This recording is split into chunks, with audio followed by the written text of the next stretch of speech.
So, kind of funny story. I was asked to do this discussion on my research on beer, my beer research. And I think that's pretty funny because I am really more of a cell biologist in human cell biologist, developmental biology, neurobiology, and I kind of do this more as a hobby.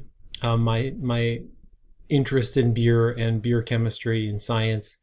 But I like the idea that I can call, drinking beer. Now I can call it my beer research. That's fun. So I've got that going for me now. But I am really interested in this kind of idea of looking at the science behind beer because there is an actual tremendous amount of science that goes into beer and a lot of analytical science that are perfecting the taste of this and understanding the different components that go into it. Speaking of components, I think the first kind of thing I wanted to talk about was this idea of Reinheitsgebot, which is the materials that are part of creating beer.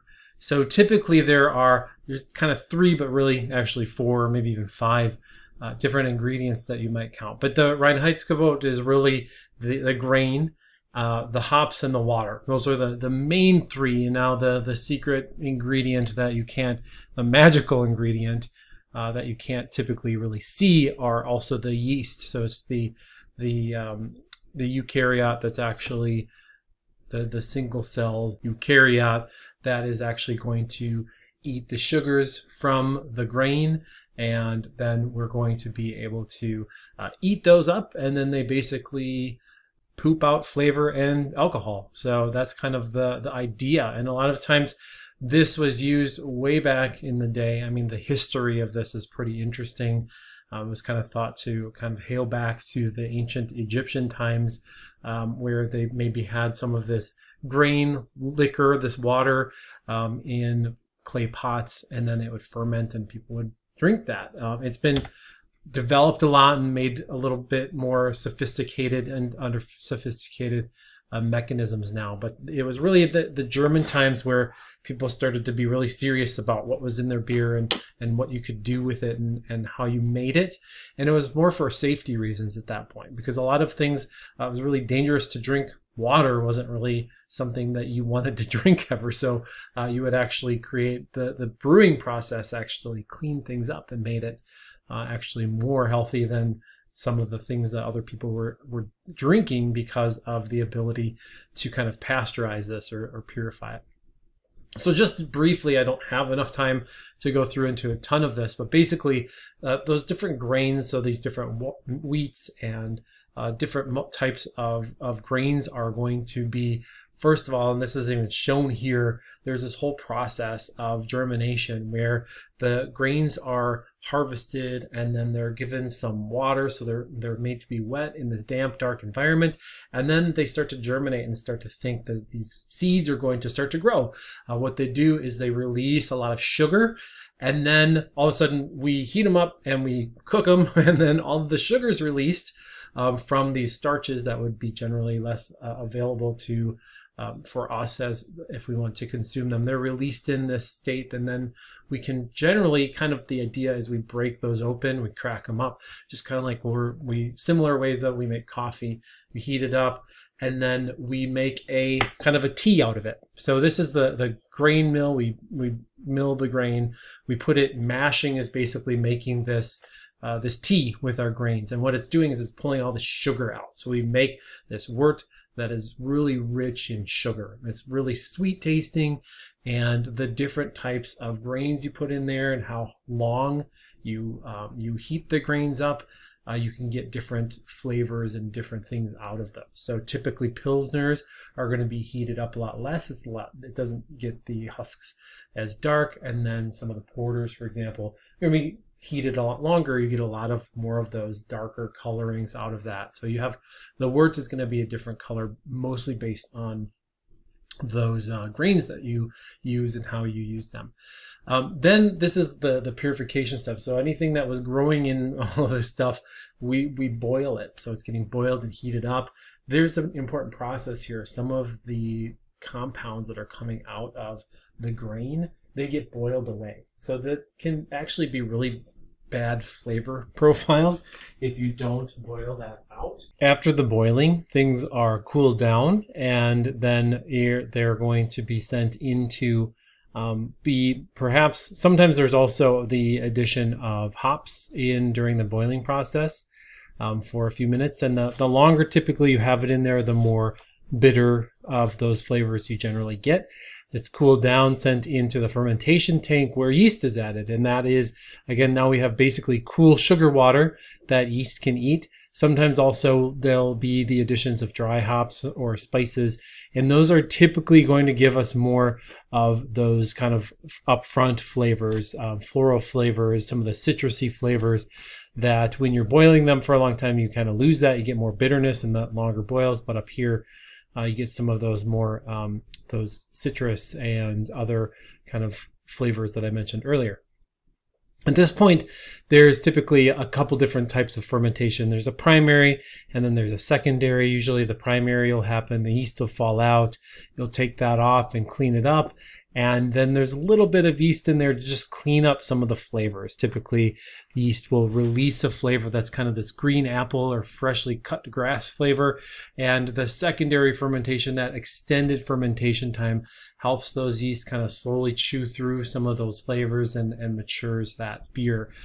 There's also this process of barrel aging that gives it different unique flavors from the barrels, from the oak, that you get some vanilla and some other kinds of flavors out of there. Or this can go right into filtering out the yeast and then carbonation. Different ways to carbonate. Not get into it, don't have time. So that's the in a nutshell how brewing works. There's a lot of permutations and offshoots of that. But what I want to talk about also is this idea of this science of beer. So before the scientific approach where things were systematically tested and looked at to understand and chemically looked at, really the way to test beer and if it was going to work or not, or if it was working, was the ASTM. So technically it stands for the American Standard Test Methods, but it also stands for appearance, smell, taste, and mouthfeel. So we're going to mostly look at this. So these are typically where you would look for appearance. You're looking at the coloring. That's going to tell you about that process we talked about earlier in terms of generating your grains and how long you cook them for. The lacing, the haze, the head on the beer, all of those things are during those processes, the different components that we're going to be changing. Lacing and some of how that head retention happens, that a lot of time has to do with the water quality you're putting in and some of the pH, the alkalinity, the different types of salts and things that are available. The smell, the taste, the smell and taste are very closely related in our brains and how we perceive taste. A lot of that is actually from our sense of smell, and you'll get all these different flavors. You'll notice maybe different types of floral flavors, boozy flavors, caramel, chocolate, citrus. You might also notice barn flavor, right? So it depends on if some of these can be good, some of these are bad, some of these might be bad depending on the threshold, the amount. It could go from really good to really bad pretty fast. And typically these are coming from the yeast, the grain, the hops that you're adding, right? So all of these things, and also bacteria can get in there, and we're not going to get into too much of that. But essentially the smell, flavor profiles that you're getting, these things are typically, you can kind of see the molecular structures of some of these, and these are all just these different lines are different receptors that receive different types of compounds, and they look different. They have different structures, and those are going to send signals to our brain that, yeah, that thing's in here, or no, that's not. And sometimes we have more of those available, so we might know, we can detect them at a lower threshold, at lower level, and sometimes we need a lot more to be able to perceive that they're there. So it just depends on what it is. And this is a phylogenetic tree. It's not just human, there are other animals in here, but it's just to kind of recognize that there are a lot of different things, that flavor profiles and things that we can receive.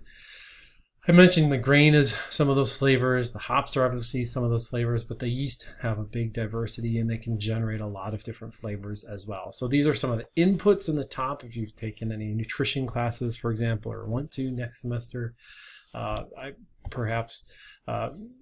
what we typically consume as organisms are going to be sugars, fats, and proteins, and then we take those in and then we can release a lot of different types of flavor compounds. And this is just kind of a figure that is kind of showing you that that idea.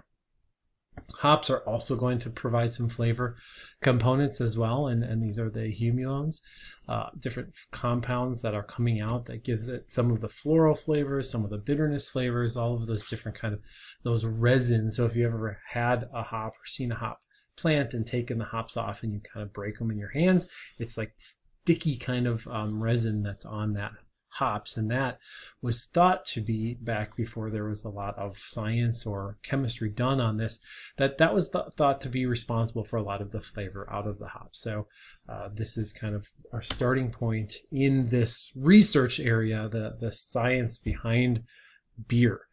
And we can use pretty simple techniques. Now they're pretty simple. Back then they were less simple, but we can look at the absorbance of light. So if you take the resin and you get it in a liquid and you can send light through that, and it'll absorb at certain wavelengths of light. So it's an interesting method that you can use to identify some of the concentrations and some of the flavors that are going to come out of there. And one really interesting story that I want to kind of share with you right here at the end of my presentation is this idea from this.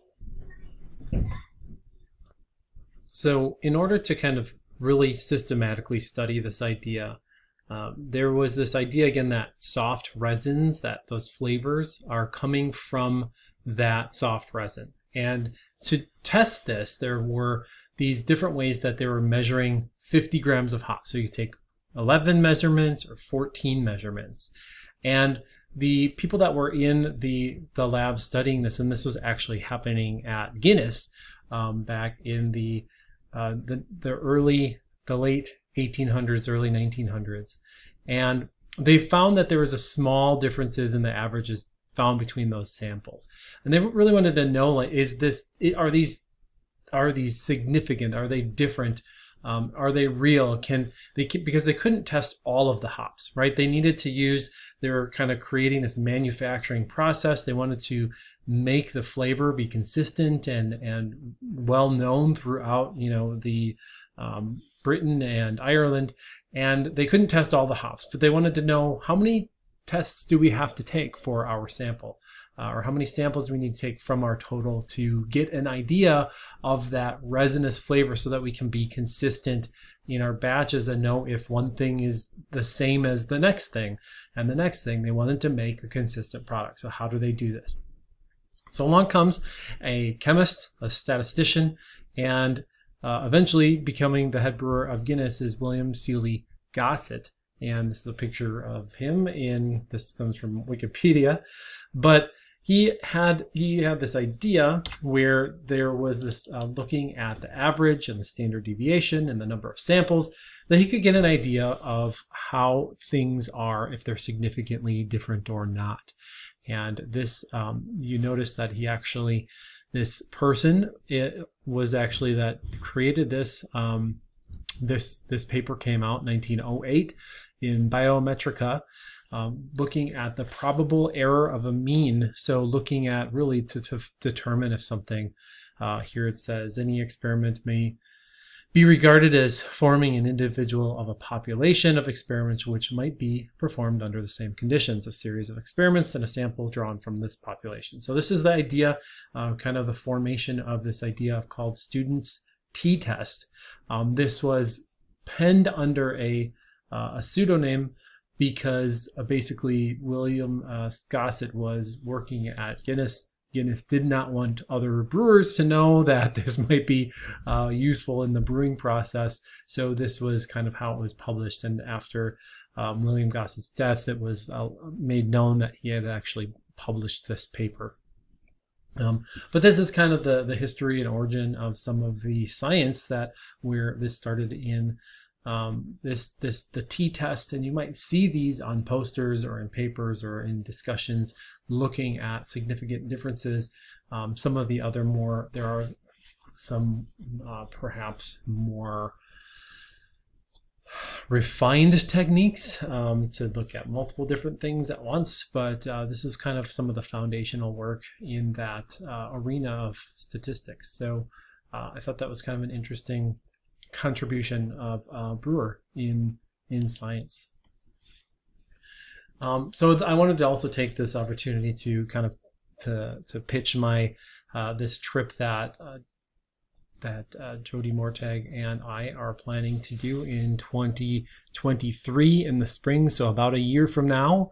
I had done this a couple of years ago with about 5 students. It was a small group, but it gave me an opportunity to kind of build this program, this idea of using brewing to kind of get people interested in science. And so you can take this as a chemistry course or a writing course. We're going to go to Munich, Bamberg, Bruges, Ypres, Brussels, Belgium, for example, some of these different places that we plan to visit where we're able to talk about some of these processes, right? Looking at the grain. We went to Weyermann malts where we were able to see some of that process happening. We went to some hop fields, and that's why I like to go in the spring, because there's at least some hops growing at that point. We can go through that process. We've gone to some amazing some of the oldest breweries in the world, some of the most unique types of beers in Germany and West Vleteren, or a couple of these where you can get some unique things that you can really only taste those flavors there. And if you have questions, feel free to reach out to myself or Jody Mortag, and we'd be happy to chat. We have plenty of time to kind of figure this trip out, but it's a year away. But we're, maybe next semester is when we really need to start getting serious about looking into if you're interested in going. So hopefully if all the coronavirus stuff stays put the way it is or continue the way it is, and then I think we'll be good to go. But again, just let me know if you have questions, and thank you for your time.